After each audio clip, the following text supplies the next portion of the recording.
Muy queridos hermanos y hermanas que participan en esta misa en Catedral de San Marcos y quienes nos sintonizan por el canal 92 de Catedral y por la radio diocesana, La Voz de la Buena Nueva, así como por las redes sociales.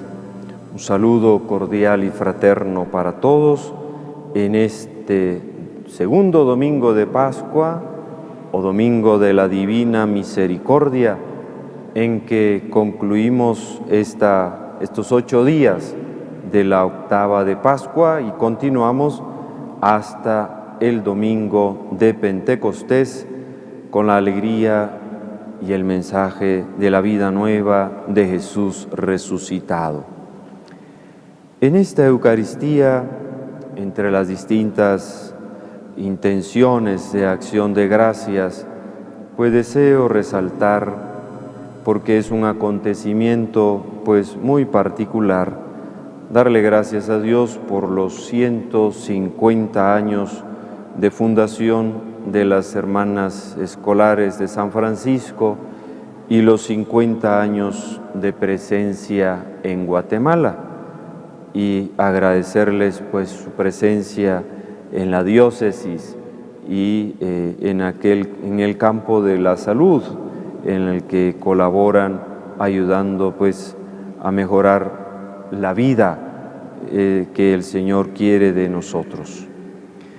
Hemos vivido esta semana de la octava de Pascua como si fuera un solo domingo, tal como nos lo recuerda la antífona clásica: este es el día en que actuó el Señor, sea nuestra alegría y nuestro gozo. Y eso también se pone de manifiesto en el prefacio, cuando decimos este día de la gloriosa resurrección, y lo hemos venido diciendo todos estos días de la semana.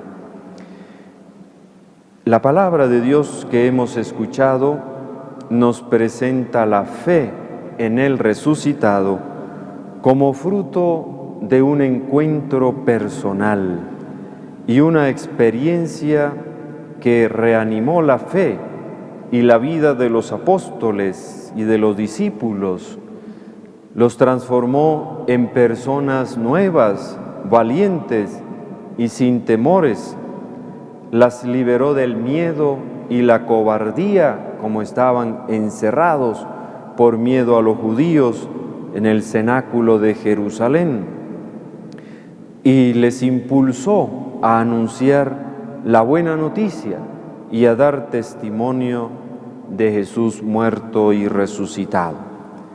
Es un mensaje que también necesitamos hoy día. Solo con Jesús resucitado podemos vencer todos los miedos y las dudas.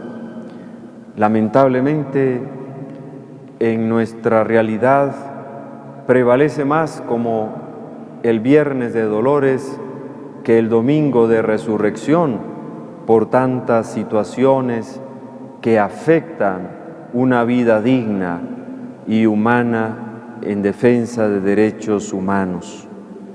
Durante los 50 días de la Pascua, que va desde el pasado domingo de Pascua hasta la solemnidad de Pentecostés, la primera lectura será siempre del libro de los Hechos de los Apóstoles, que narra la vida de la Iglesia naciente. Y es oportuno que tengamos presente 3 claves de lectura para una comprensión más profunda del mensaje que nos transmite los Hechos de los Apóstoles sobre esa primera comunidad cristiana de Jerusalén y luego la expansión misionera de las distintas comunidades por los apóstoles y también Pablo, Bernabé, Tito, Timoteo. La primera clave que hemos de tener presente, que se repite continuamente, es el protagonismo del Espíritu Santo. Si en los Evangelios Jesús es el protagonista principal, en los Hechos de los Apóstoles es el Espíritu Santo que hace presente a Jesús glorioso y resucitado. La segunda clave es la importancia de la misión. Los apóstoles cumplen el mandato de Jesús de ir por el mundo entero a proclamar la buena nueva de la salvación. Y como hemos escuchado en lo que Jesús le dice a sus discípulos al aparecerse pues glorioso y resucitado: así como el Padre me ha enviado a mí, así yo también los envío a ustedes. Y la tercera clave es la conformación de comunidades, de aquellos que se hicieron creyentes por el bautismo y se convierten en seguidores de Jesús, de esa vida nueva de Jesús resucitado. La primera lectura de Hechos de los Apóstoles que hemos escuchado en el capítulo 4 describe la forma de vivir de la primera comunidad cristiana que surge de la fe en la resurrección del Señor. Es considerado como un segundo sumario, síntesis, resumen. El primero lo encontramos en el capítulo 2 de los Hechos de los Apóstoles y resalta la importancia de la comunión y de la comunidad, es decir, la unidad espiritual existente entre los que creen en Jesús como consecuencia pues de la fe en el Señor resucitado y que luego se expresa, se manifiesta externamente en la solidaridad, en la caridad, en las obras de misericordia, en la comunión de bienes materiales y en el anhelo de una igualdad socioeconómica que brota entre los creyentes que tienen una sola alma y un solo corazón, para indicar la belleza de una auténtica comunión y de una auténtica comunidad. Aunque esos ideales de los primeros cristianos se pusieron en práctica en forma limitada y no funcionó por mucho tiempo, porque en el capítulo 6 de los Hechos aparecen las quejas de las viudas griegas que no eran bien atendidas como se supone aquellas viudas judías, judeocristianas, por la atención de la caridad. Sin embargo, es una exigencia que brota del Evangelio y comenzó a hacerse ya realidad en la comunidad de Jerusalén. El texto nos da a entender que entre aquellos primeros cristianos de Jerusalén existía mucha pobreza material y se esforzaron por responder a las necesidades de los pobres de un modo heroico. Y su ejemplo nos sigue interpelando a los creyentes de hoy y de todos los tiempos para que construyamos otro tipo de sociedad más justa y equitativa. El egoísmo, la ambición, la codicia de unos cuantos, sabemos que se ha producido una concentración de los bienes y el sistema neoliberal capitalista que tiende a esa concentración de los bienes y no le interesa, ¿verdad? Está en contra pues de los criterios del Evangelio, de que los bienes recibidos de Dios proceden, no somos dueños absolutos, y de ahí entonces el deber cristiano de saber compartir con los más pobres lo que de Dios hemos recibido. El Evangelio de San Juan es tan importante y singular que es el mismo para los 3 ciclos del segundo domingo de Pascua que estamos celebrando hoy, es decir, el año pasado, este año y el próximo año, ABC, los 3 ciclos, es el mismo Evangelio de San Juan. Nos ofrece la ocasión para tratar de profundizar sobre el tema del domingo, del día del Señor resucitado, que se hace presente en medio de la asamblea cristiana a través de la Eucaristía. La primera aparición de Cristo en el cenáculo de Jerusalén tiene lugar el mismo día de la resurrección, lo que se llama el primero después del sábado, y la segunda aparición, aquella en la que se coloca el episodio del apóstol Tomás, 8 días después. Esto es de nuevo el primer día después del sábado. La insistencia sobre el dato cronológico de estas 2 apariciones de Jesús resucitado muestra la intención del evangelista Juan de presentar el encuentro de Jesús con los suyos en el cenáculo de Jerusalén como el prototipo de la asamblea dominical de la Iglesia. También en la Eucaristía dominical, Jesús se hace presente entre sus discípulos, les da la paz y el Espíritu Santo. En la comunión tocan, más aún reciben su cuerpo herido y resucitado. Recitando, mejor dicho, el credo, proclaman como el apóstol Tomás su fe en él. Por eso, el primer día de la semana muy pronto será sustituido por el día del Señor, que es el domingo. Por eso no nos reunimos los sábados. Ya no es el sábado el día más importante de la semana, como lo sigue siendo para los judíos. Para nosotros es el domingo, porque en ese día Jesús aparece glorioso y resucitado a sus discípulos. De ahí que el corazón del domingo es la asamblea litúrgica, la celebración eucarística. Y es conmovedor conocer las actas de los mártires del norte de África, muertos bajo la persecución de Diocleciano en el 305 después de Cristo, lo que suponía para ellos la celebración dominical de la Eucaristía.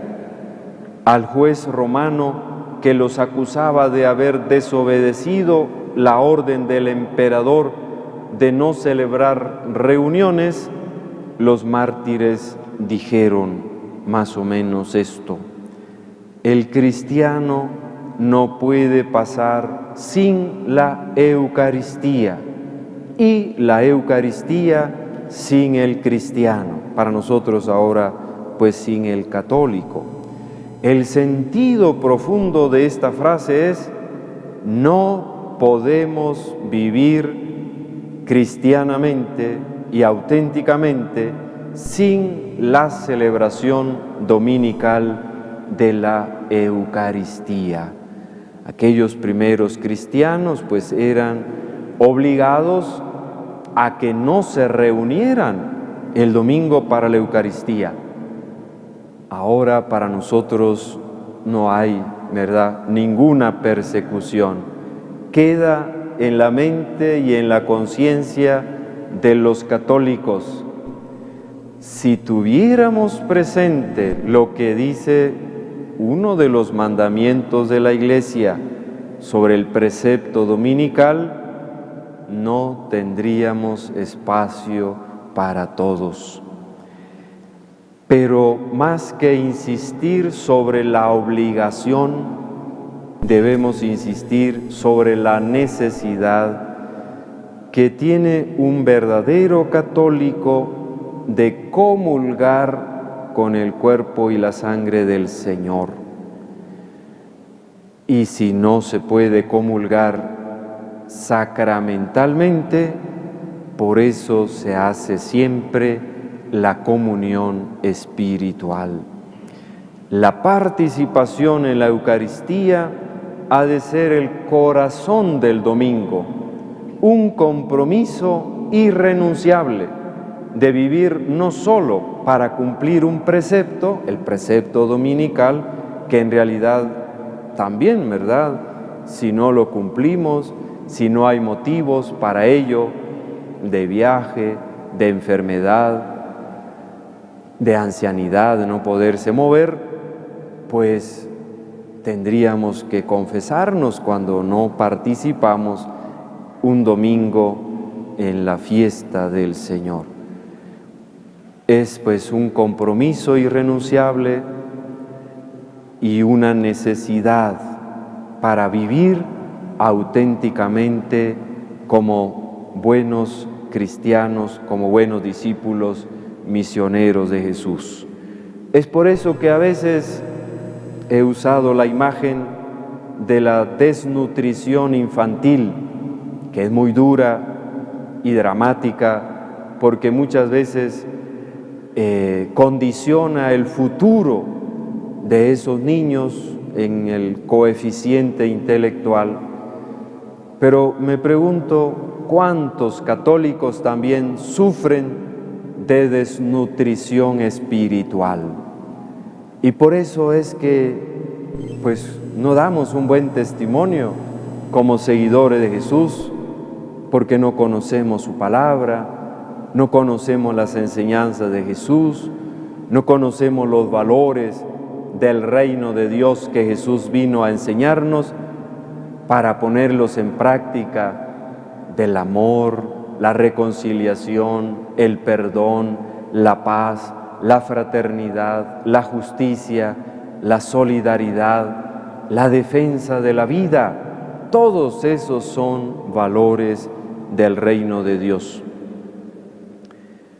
Por eso el resucitado, como hemos escuchado ahora en el Evangelio de San Juan, comunica a sus discípulos al menos 4 dones importantes de la Pascua: la paz, el gozo o la alegría,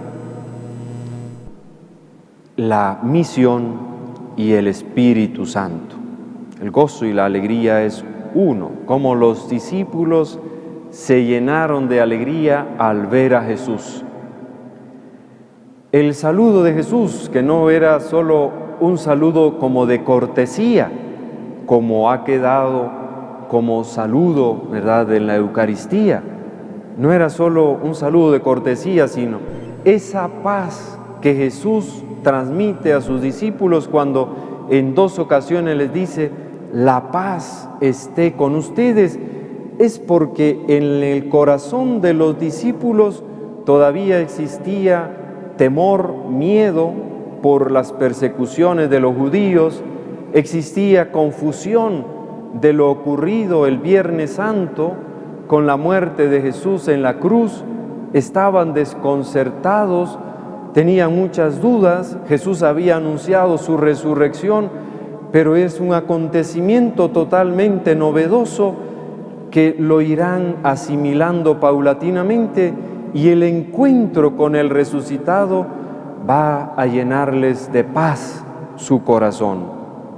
Por eso era importante que Jesús les transmitiera esa paz, como digo, que no es solo un saludo. Esa paz es expresión de estar en comunión, en armonía con Dios, en armonía con los hermanos, en armonía con nosotros mismos y en armonía también con la creación tan deteriorada cada vez más y tan dramáticamente por los tantos incendios forestales, por este calor tan fuerte que hemos tenido este año, consecuencia del fenómeno del Niño, de la crisis climática de la que habla el Papa Francisco, pero de la que muchos gobiernos que pueden hacer mucho para contrarrestar esa crisis climática solo ven los factores económicos y no el cuidado de la creación,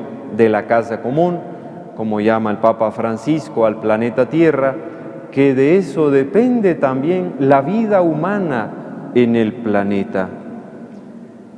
Hoy celebramos también la Divina Misericordia, que tiene como fin primordial hacer llegar a los corazones de cada persona que Dios es misericordioso y nos ama a todos, como le reveló a Santa Faustina: cuanto más grande es el pecador, tanto más grande es el derecho que tiene a mi misericordia. Jesús dijo a Santa Faustina: la humanidad no conseguirá la paz hasta que no se dirija con confianza a mi misericordia. Se nos pide que tengamos plena confianza en la misericordia de Dios, porque cuántas veces hemos llevado pues una vida desordenada, aquellos después al final de su vida que se convierten, que se arrepienten de todo lo hecho en el pasado, desconfían de la misericordia de Dios. Si Dios puede realmente perdonarles tantos errores, tantas fallas, porque tenemos una imagen de Dios limitada según nuestros criterios humanos. Y por supuesto que es una exhortación a que seamos siempre misericordiosos con el prójimo, porque a veces pedimos misericordia de Dios, pero no somos compasivos, misericordiosos, pacientes, tolerantes, pacíficos con los demás. Tendemos a guardar rencores, resentimientos, odios que no producen nada, nos hacen llevar una vida amarga, a veces de intolerancia, de impaciencia. Por eso también nos recuerda en la pasión de San Juan, cuando el soldado pone la lanza pues en el costado de Jesús y dice el evangelista que brota sangre y agua. Ya es un signo, y así se va a ver después, y sobre todo en pues, la imagen del Jesús de la Divina Misericordia, esos dos rayos, el blanco y el rojo, significan también, ya prefiguran los sacramentos del bautismo, el agua, y la Eucaristía, el rojo, la sangre, y cómo desde la cruz, pues Jesús redime y salva a la humanidad. Es una devoción, como Cristo Rey, como el Sagrado Corazón de Jesús. Las devociones son buenas, y de ahí también, pues, la coronilla de la Divina Misericordia, pero muchas veces nosotros nos quedamos solo con la devoción y no entramos en el misterio de ese Jesús compasivo y misericordioso, que nos debe ayudar a hacer nuestros sus mismos sentimientos de compasión, de perdón, de misericordia con relación a nuestros hermanos. Que este segundo domingo, pues, domingo de la misericordia, sensibilice más nuestra vida de fe, esperanza y caridad, y nos haga dar un mejor testimonio de Jesús muerto y resucitado. Que así sea.